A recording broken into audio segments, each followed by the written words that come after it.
संभाजीनगर गोदावरी काठावर समुद्र शरणाने मृत्यूला चिरल्या आहे प्रतिकाला हवे जेथे तुळजाभवानीचा अखंड आशीर्वाद जेथे तुळजाभवानीचा अखंड आशीर्वाद गोरोबा काकाही देतात प्रत्येकाच्या हातेला साथ असे पवन शहर म्हणजे आमचे उस्मानाबाद.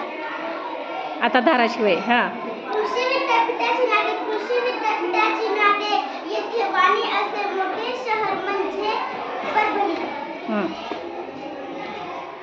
शिक्षण करण्याचा वाद होतो जिथे पूर शिक्षण करण्याचा वाद होतो जिथे पूर असे शिक्षण शहर म्हणजे लातूर.